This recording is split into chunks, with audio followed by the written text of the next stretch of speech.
పూర్వకాలంలో కైలాస పర్వతంలో పార్వతీదేవి మరియు శివుడు తమ అనుచరులతో సంభాషణ చేస్తుండగా బ్రహ్మ మరియు నారదులు అక్కడికి వచ్చారు.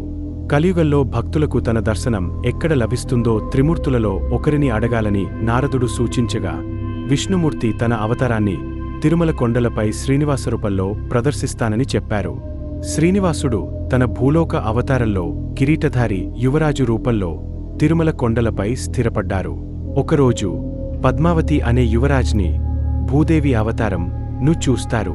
ఆమెను చూసిన వెంటనే శ్రీనివాసుడు ఆమెను వివాహం చేసుకోవాలని సంకల్పించారు. వివాహానికి అవసరమైన ధనాన్ని సమకూర్చుకోవటానికి శ్రీనివాసుడు కుబేరుడి వద్ద అప్పు తీసుకున్నారు.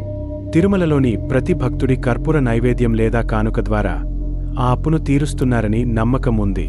ఇప్పటికీ భక్తులు శ్రీనివాసుడిని దర్శించుకుని తమ కష్టాలను దూరం చేసుకునేందుకు మరియు సంతోషం పొందేందుకు తిరుమల తిరుపతికి వస్తుంటారు. ఈ ఆలయ పవిత్రత, ఆధ్యాత్మికత ప్రతి ఒక్కరికి సాంత్వనను అందిస్తుంది. తిరుమల తిరుపతి క్షేత్రం హిందూ సాంప్రదాయంలో అత్యంత పవిత్రమైన ప్రదేశాలలో ఒకటి. ఇది ఆంధ్రప్రదేశ్ రాష్ట్రంలో తిరుమల కొండలపై ఉంటుంది.